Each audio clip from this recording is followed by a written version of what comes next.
Today, a jury in Minnesota found former Minneapolis police officer Derek Chauvin guilty on all counts in the murder of George Floyd last May.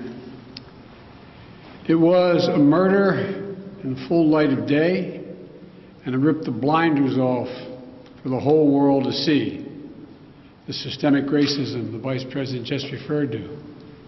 The systemic racism is a stain on our nation's soul.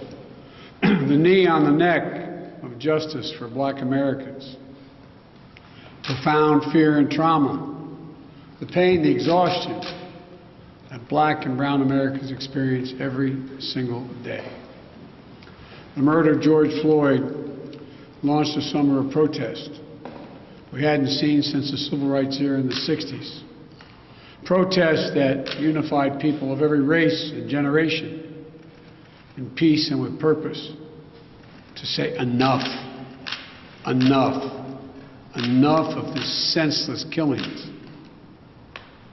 Today's verdict is a step forward. I just spoke with the governor of Minnesota, who thanked me for the close work with his team. And I also spoke with George Floyd's family again. A remarkable family of extraordinary courage. Nothing can ever bring their brother, their father back. But this can be a giant step forward in the march toward justice in America. Let's also be clear that such a verdict is also much too rare. For so many people, it seems like it took a unique and extraordinary convergence of factors. A brave young woman with a smartphone camera, a crowd that was traumatized witnesses, a murder that lasts almost 10 minutes in broad daylight for ultimately the whole world to see. Officers standing up and testifying against a fellow officer instead of just closing ranks, which should be commended. A jury who heard the evidence, carried out their civic duty in the midst of an extraordinary moment, under extraordinary pressure. For so many, it feels like it took all of that for the judicial system to deliver a just basic accountability. We saw how traumatic and exhausting just watching the trial was for so many people. Think about it, those of you who are listening. Think about how traumatic it was for you. You weren't there. You didn't know any of the people. But it was difficult, especially for the witnesses who had to relive that day. It's a trauma. On top of the fear so many people of color live with every day when they go to sleep at night and pray for the safety of themselves and their loved ones. Again, as we saw in this trial from the fellow police officers who testified, most men and women who wear the badge serve their communities honorably. But those few who fail to meet that standard must be held accountable, and they were today. One was. No one should be above the law.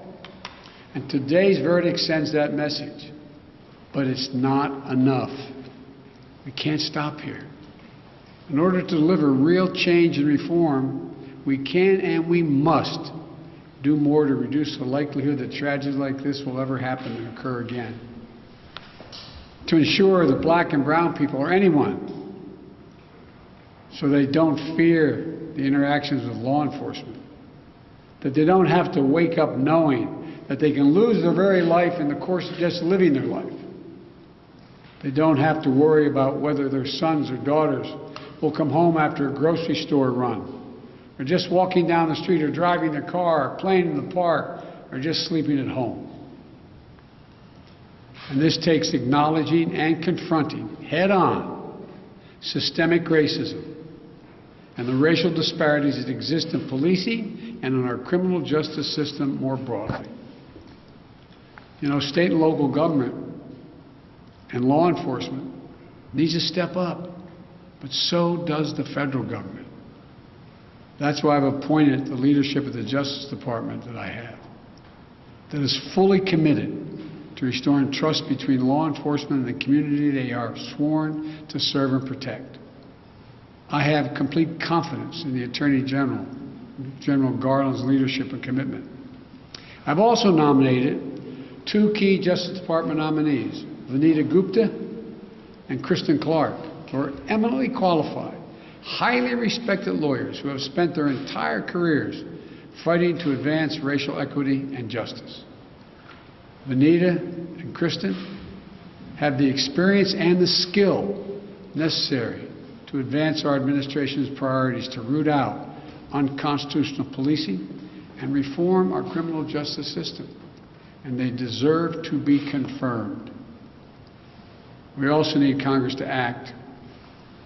George Floyd was murdered almost a year ago. There's meaningful police reform legislation in his name. You just heard the Vice President speak of it. She helped write it. Legislation to tackle systemic misconduct in police departments, to restore trust between law enforcement and the people they're entrusted to serve and protect. But it shouldn't take a whole year to get this done. In my conversations with the Floyd family, and I spoke to them again today, I assured them we're going to continue to fight for the passage of the George Floyd Justice and Policing Act so I can sign into law as quickly as possible.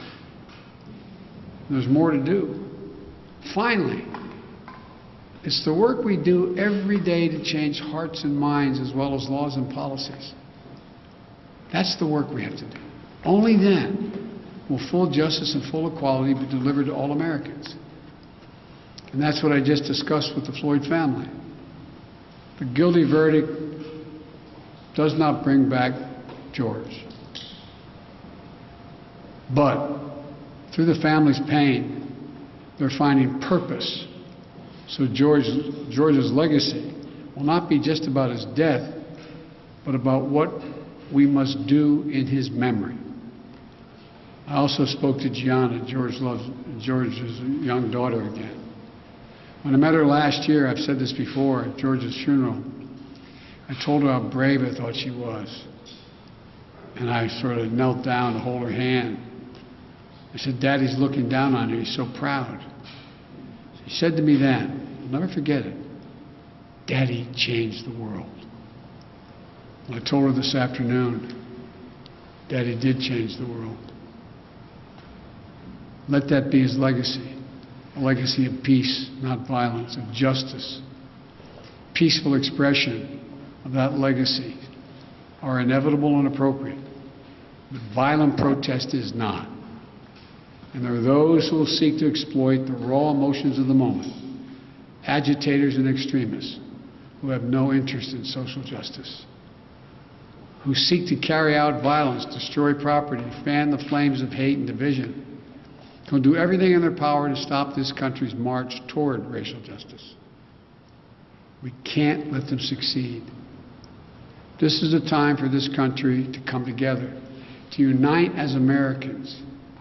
There can never be any safe harbor for hate in America. I've said it many times. The battle for soul of this nation has been a constant push and pull for more than 240 years. A tug of war between the American ideal that we're all created equal and the harsh reality that racism has long torn us apart. At our best, the American ideal wins out. So we can't leave this moment or look away thinking our work is done. We have to look at it, we have to look as we did for those 9 minutes and 29 seconds. We have to listen. I can't breathe. I can't breathe. Those are George Floyd's last words. We can't let those words die with him. We have to keep hearing those words. We must not turn away. We can't turn away. We have a chance to begin to change the trajectory in this country. It's my hope and prayer that we live up to the legacy. May God bless you, and may God bless George Floyd and his family. Thank you for taking the time to be here. This can be a moment of significant change. Thank you.